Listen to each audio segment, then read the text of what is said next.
egunon, Janire eta Borja gera eta Aspazetik gatoz, Aspaze Gipuzkoatik gatoz. Aurreko adibidea ikusi dezute badala entidade bat ikaskuntza zerbitzua egiteko aukera egongo litzatekeena, gure kasuan ikaskuntza zerbitzuarekin damazkigu ja urte batzuk, bai?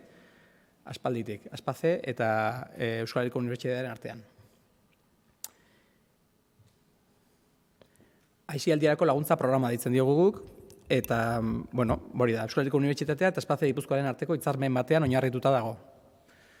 Hitzarmena sinetuta edo ez hori beste kontua da, baina hitzarmena existitzen da.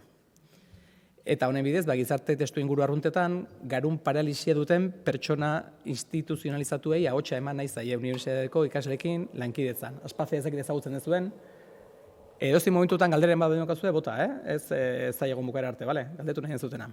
Aspazek esan nahi du Asociación Parálisis Cerebral, bai? Orduan garun paralisia duten pertsonekin lan egiten duen elkartea da, bai? Ikusten ari zeraten argazki horiek ere dira, gure proiektuan parte hartu duten ikasle eta Aspazeko erabiltzaileak, bai? Benetako argazkia dira, joan den urteko taldetakoak.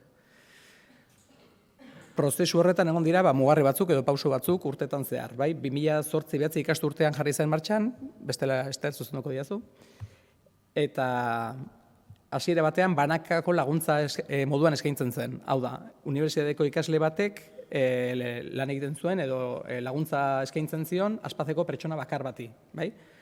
Horrek bat zituen bere abantaiak, zuzeneko harreman hori gehiago lantzen zelako, eta, bueno, hainbat gaitan komunikazioan edo aurrera pausoak emateko aukera gehiago eskaintzen zizkiolako pertsona horri, baina era berean pertsona asko daude Aspazen, zerbitzua pertsona talde mugatu bati eskaintzen zitzaion, horrek harremanak eta zaildu zituen ere erakundearen baitan, eta azkenean erabakitzen hori zabaltzea eta gaur egun taldetan lan egiten dugu. Bat 3 ratioarekin hasi ginen, 2-6rekin gaude orain, gutxi gora bera, 2 ikasle eta 6 Aspazeko erabiltzaile.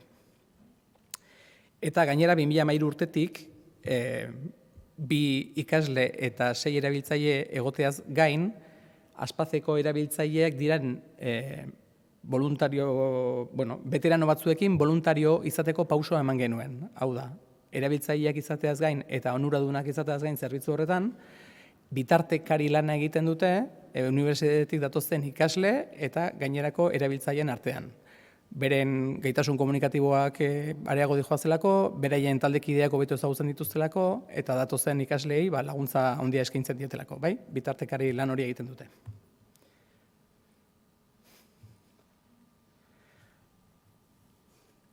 Egitura, honakoa izango litzateke Aspazeren aldetik, Aspazeko arduradun bat egoten da pixkat gai hau eramaten duena, voluntariotza arloa, aisialdietara ematen duena. Aipatu digun bitartekari talde hau, bai? Gaur egun 6 pertsonak osatzen dute taldetxo hau, eta hortaz gain daude Aspazeko erabiltzaileak berak. Eta unibertsitatearen aldetikan parte hartzen dute ikasleak eta arduraduna. Kasu honetan irakasle bat, gurekin hemen daukaguna gaur. Eta hau dena zertarako egiten dugu, ze helburu lortu nahi ditugu. Aspazeren aldetik lortu nahi diren helburua dira erakundetik kanpo bizitza esperientziak izateko aukera ematea. Pentsatu behar dezute, pertsona hauek pasatzen dutela bere bizitzaren zati handi bat 4 pareten artean, instituzionalizatuta, bai? Eta honek aukera ematen digu, pixkat pareta horiek gainditzeko, kalera irten, plan ezberdinak egiteko, eta bizitza esperientziak areagotzeko. Esperientzia horiek gainera gizarte testu inguruetako presentziaren bidez egiten da. Hau da, kalera ateratzen gera, parte hartzen saiatzen gera auzoko edo inguruko ekitaldi ezberdinetan, eta presente egote horrekin bizitza esperientzia horiek areagotzen dira. Eta bizitza denbora eta esperientzia berriak kide guztien artean partekatzeko modu polita eskaintzea da bizitza berastuz. Eta unibertsitatearen aldetikan,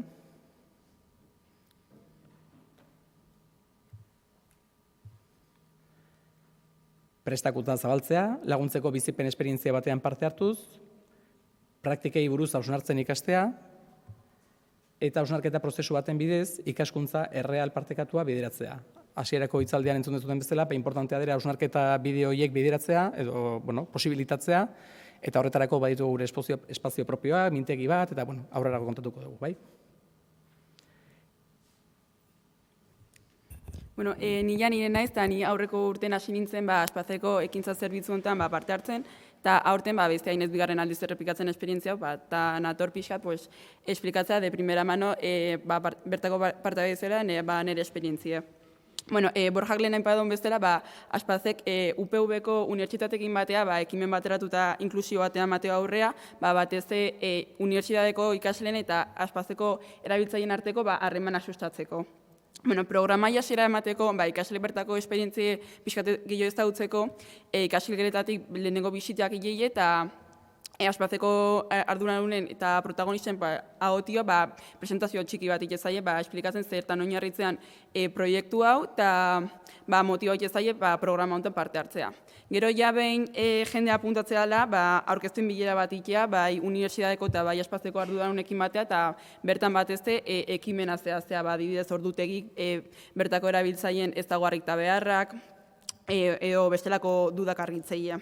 Eta gero ja azkenik Aspazek arduratzea talde kantolatzez. Normalen talde basante horrekatuk izatei ez saiatzei kontu neukitzen, adibidez aulki motorizatun edo ez motorizatun kopurue behaien afinidade taldekin, edo behaien komunikazioako gaitasunek. Nire kasun adibidez, aurten geha guztia 3 ikasle eta 6 erabiltzaile, eta erabiltzaile horietatik 3 guztiz autonomo dira, ez du gure laguntzaik behar tokitik tokian moitzeko, eta gainontzeko 3, behaien aulkik ezaren ez motorizauta, gure laguntzaki moitzeie.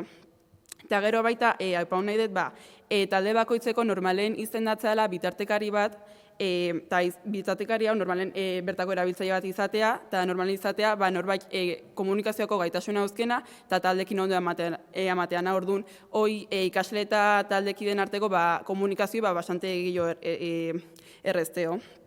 Eta gero ja, behin hau guzti antolatzeanen, ja hastegea Azpazekokin gehitzen behar den ordut egiten. Eta zenolako ekintzak ikiteu, normalen, aldibidez, eguraldi txarra honen, bertako instalazioetan gehitzegia, normalen zehose hartzeu meriendatzeko, eta xala bat egozea eta bertan eutega behaiekin izketan. Gero baita, bertako instalazioetan dauzkeu, pantalla handik, eta bertan baita pelikulak ikusia izkeu, bertan baita dauzkeu maijoko, eta batutan maijoko jotan ibiltzeia. Gero, eguraldi honen ikonen aprobetxatzeu batez kanpo atatzeko. Bertan adibidez dau taberna bat behaiek izan pegusa dezaiena jutea, eta orduan jutekea area hartzeuz pintxon bat zeozeateko eta bertan eotea. Gero, beste urtetan adibidez antolaut juzte paseoko irteerak dono sitio eta bestelako ekintzak.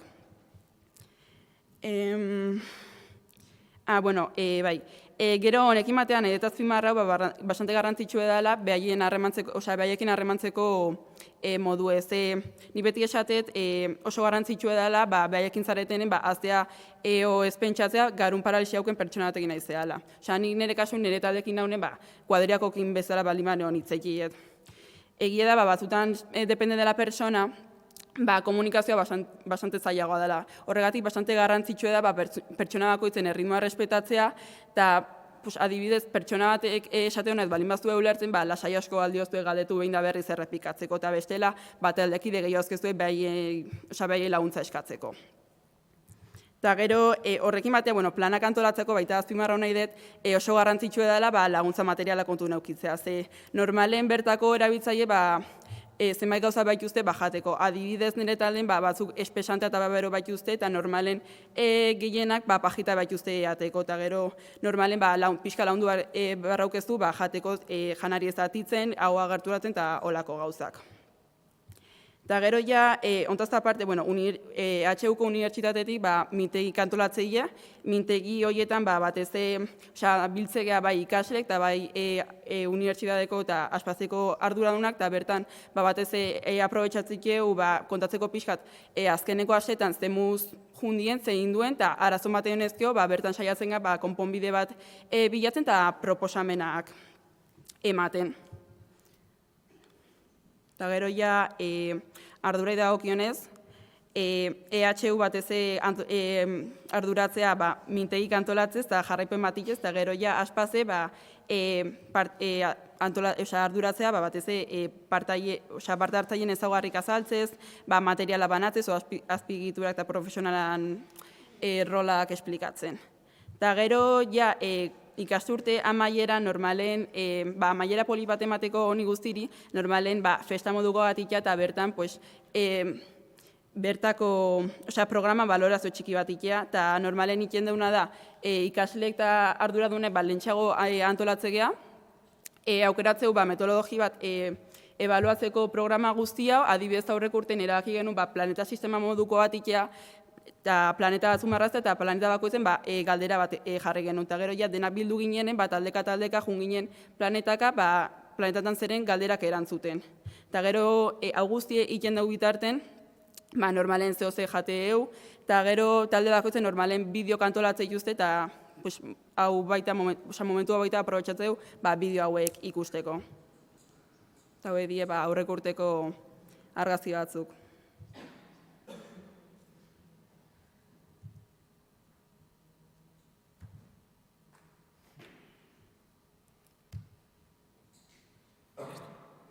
Listo. Eta hau izan da dena. Eskerrik asko. Ai.